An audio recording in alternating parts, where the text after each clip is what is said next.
As you well know, South by Southwest Music Festival is happening right now, and one of this year's performers is the classical pianist Tiffany Poon, and I'm delighted to say that she is here in the KMFA studio, Draylen Mason Music Studio of KMFA. Welcome, Tiffany Poon. Thank you. It's so great to have you here. This is the time if we brought you water, you could take a sip of water because I'm going to brag on you a bit. A little bit about Tiffany. She was born in Hong Kong and started playing at a very young age, joining the pre-college division, eventually studying with the likes of Emanuel Ax and Joseph Caballé. And she has won many awards, almost too numerous to mention. Her passion for classical music extends beyond the 88 keys. In fact, she has over 320,000 subscribers and over 50 million views as a vlogger. She is also the founder and president of Together with Classical Music, which encourages people from all backgrounds to listen to classical music and share their experiences. And I love that part about it, from all backgrounds. They don't have to be musicians. Mm-hmm. Yeah. Well, I think the burning question is, you are performing here at South by Southwest, yes, at Cooper's Barbecue tonight. And is this the first time you've ever performed at a barbecue joint? I don't know if I've had a dream about this, but yeah, I think so.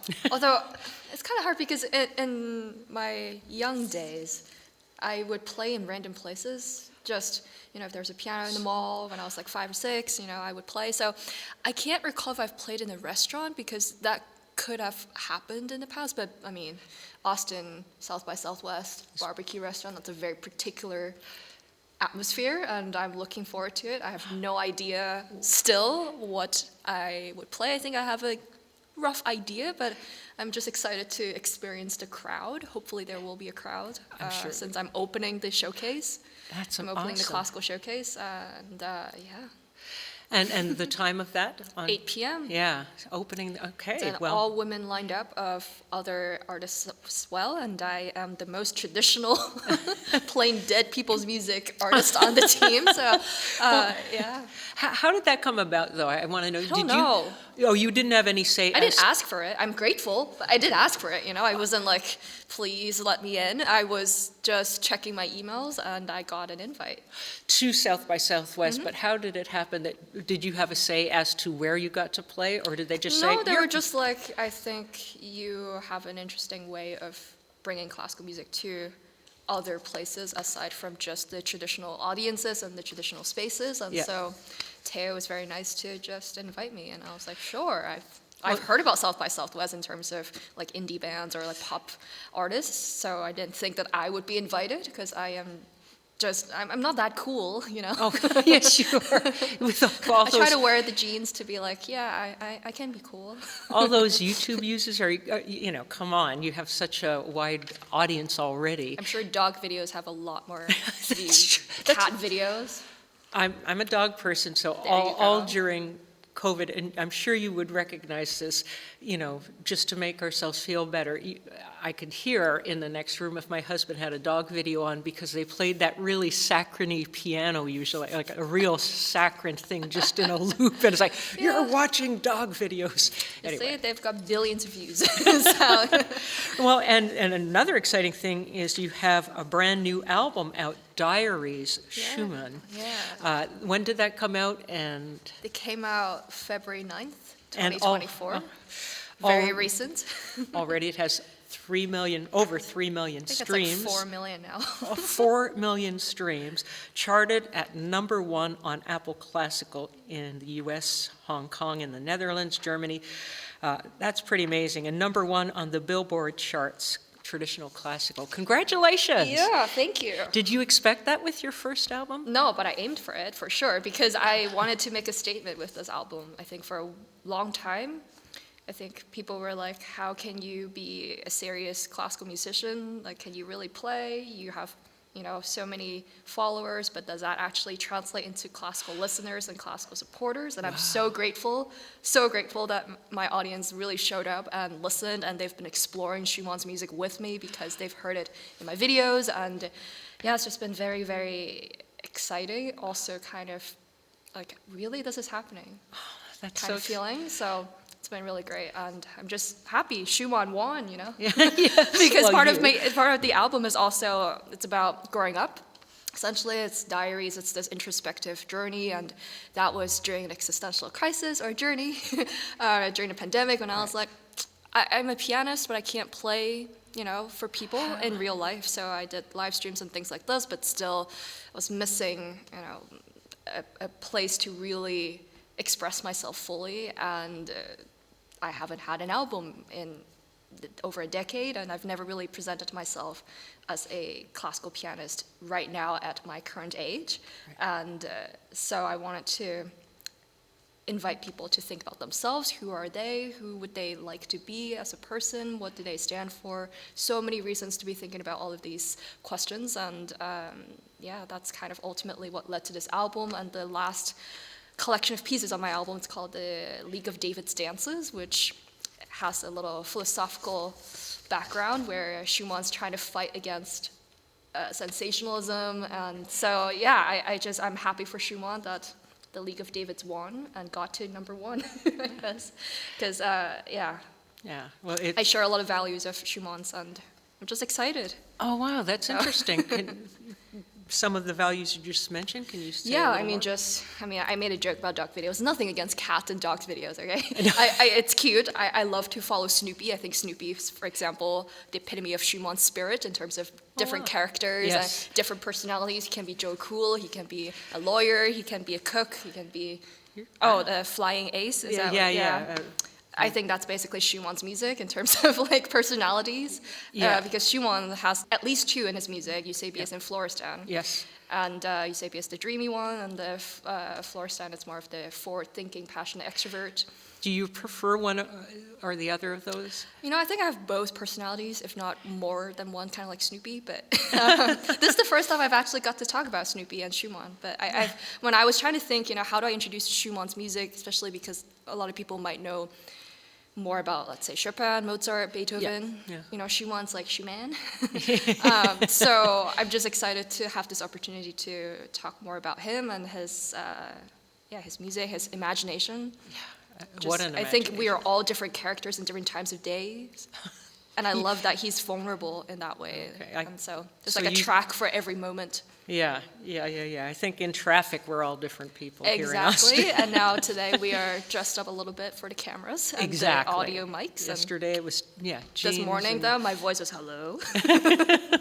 So. Yeah, now you sound a lot like you do in your videos right now. I hope so. Yeah. I was really conscious about this. What was the experience like going into the studio? Some people really, who love to play, don't love being in the recording studio. I think I was going through a lot of things, just trying to figure out who am I, what blah, blah, blah. But when I played, it was easy. That was actually very surprising, and I'm very grateful, and I hope I'm not jinxing myself because I don't want future opportunities and sessions to be worse. But yeah, it was just when I played, it was easy, and not the easiest, I struggled sometimes, but just relatively, it was like I knew what I wanted to do. And a lot of times it was like first takes that got onto the record. Yeah. Often the first take's the best, or the second. Second can be good, but once you get into start to overthink, Yeah, I'm sure you know from recording yourself. No. Once you get beyond two, it's all downhill. Exactly. Will you be performing, obviously, music from your album? Yes. At Cooper's tonight, but anything else? Anything you want to let us know? I might play some Chopin and some Liszt. Oh, cool. Yeah. Very cool. Well, I love the way, I've watched your videos and I've read about you. I love the way you talk about your passion, your connection with the piano. And if you want to go back to when that started, I love the way you speak about the piano on human terms, if you would. Yeah, well, it's either a very nice thing or it's that I have no friends who are humans. One of those, right? No, but I think I started my interest in piano as a game. I had a toy piano, and I like to press buttons. Yeah. Elevator buttons, computer keys, everything. And so it's just fun, and the fact that there's sounds coming out of it. Whoa. And I think I had perfect pitch from just being surrounded by music a lot, because my dad played a lot of music on his hi-fi system, and I listened to everything from like Madonna, Whitney Houston to opera, and yeah, so I had a lot of music energy, I guess, in the house, even though my parents were not musicians. Nice. And I guess just because I, have to touch the keys, and it's a very intimate relationship in that way, and I've over the years discovered many different tones from different ways of interacting with the keys, that it just makes more sense for me to basically treat the piano as a human, and Your close friend. Close friend, or just partner in crimes, I love that. Well, during COVID, you did an amazing performance to support Doctors Without Borders. Doing that, was that what spurred the idea to create Together with Classical? Yeah, so I was just very lucky to have my audience's support during the pandemic when I had no concerts. And that was at a time when I was just about to take off as a young artist. Yeah. And it was like postponing, canceling, and I knew that I'm one of the lucky ones. So I wanted to give back and redistribute that support for me to something greater. And of course, I was at the time a couple blocks away from hospitals, and I think that environment, and I just wanted to do something good and support people in need. And so that's how I had the idea to do a live stream supporting Doctors Without Borders, and I was surprised by how many people watched, and my computer actually crashed. So when you said that it was a great performance, I'm not so sure, because I cried in the beginning when things broke. Yes. Because I didn't know to shut down the windows for all of the live chats going on. Oh, no. And my computer was overheating. It was just extremely noisy. It was a very chaotic, stressful time. I know you had a nightmare about that before. Oh, I forgot about that, actually. But yeah, you're right. I don't remember all of my nightmares. But yeah, I wanted to do it, and I think the message got across. I wish that the tech didn't fail. Yeah.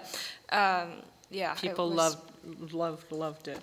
But yeah, it did inspire me to create Together with Classical down the line, because I did another live stream concert a month later, and supporting again musicians, and also just trying to redistribute the support that I have for myself, because I never did any of my YouTube, or anytime I post, it's not really for me. I'm an introvert. Like I am very happy to hide under the blanket. That's amazing. So, I mean, I would not have guessed that from really watching you. I'm quite a good actress. I should Yes, get an you are. Oscar. Okay. I think I wanted to show aspects of my life as an example of a human interacting with classical music in 21st century, rather than me as Tiffany. Of course, it's me, but it's also, I just want to be one of the examples.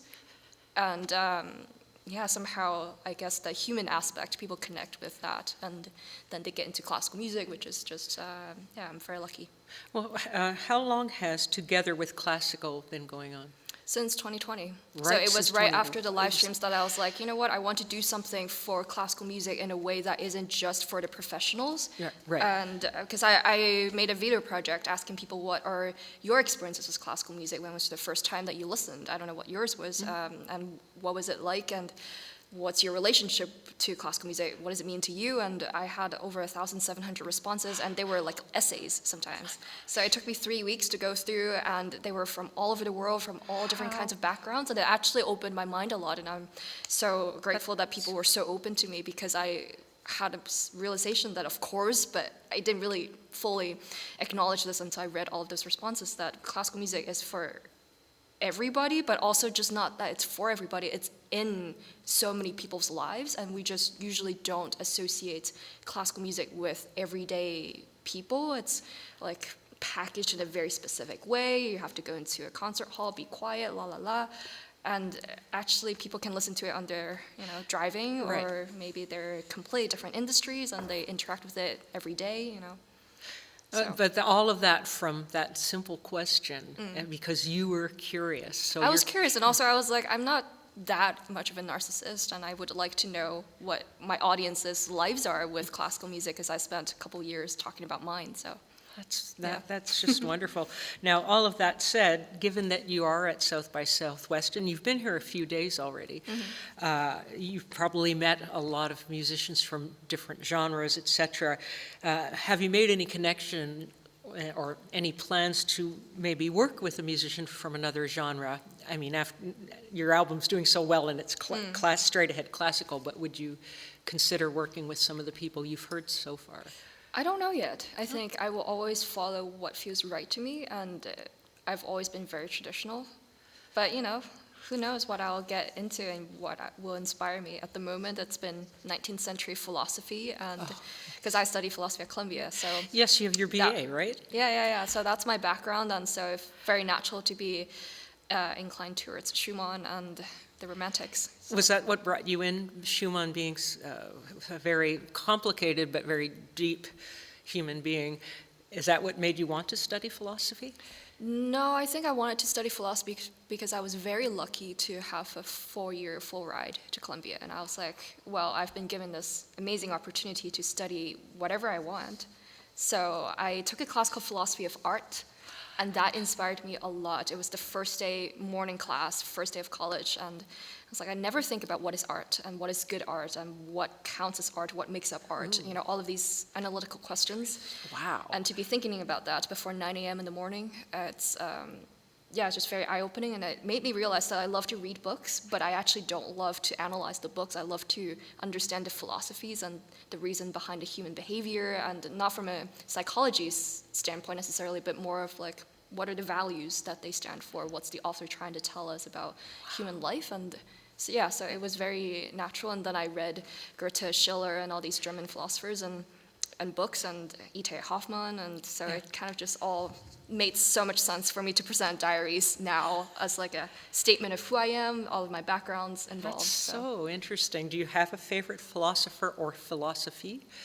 I don't know if I do, but I do love the German philosophy way of thinking everything is connected and multi-layered, and the organism, and I don't know. I can't say that I'm only narrow-minded to one, but I do appreciate that way of thinking. That's tremendous.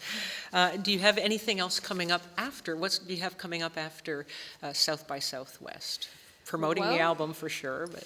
Yeah, I mean, we're trying to organize a tour right now since I just got signed with Askenus-Holt, which is very exciting and kind of like, whoa, because it all happened in February, just things kept rolling because of Schumann's music. We're trying to see what concerts, where to play, and I'm very excited to have a team behind me and bring music to more people, and also in conjunction with my app, Doremi, to bring more people into classical music. That's tremendous. Any pie-in-the-sky idea of something else you'd like to do with your music? Would you ever consider composing? I'm terrible at composing. Oh, love the honesty. That's me. That's all I can and you're give. Still so young anyway. So. No, but I think I dabbled when I was very young, and it never went anywhere because I'm just not good of harmonies. This is why I'm a very traditional person. It makes sense that I made it to the traditional classical album chart, not like something, I don't know, less traditional, just because that's me. Well, I really want to thank you for taking the time with us today on Midday Oasis. Folks, here's the album again. And what will you be playing for us today in our studio? I'll be playing 3 tracks from the album. I think I will start with the first track, Kinderzehen, and then Arabesque, and then first of David's Bundeltanze. Wonderful. Thank you so much, and have a great time at South by Southwest at the barbecue. It will be a hoot. Thank you so much. Thank you.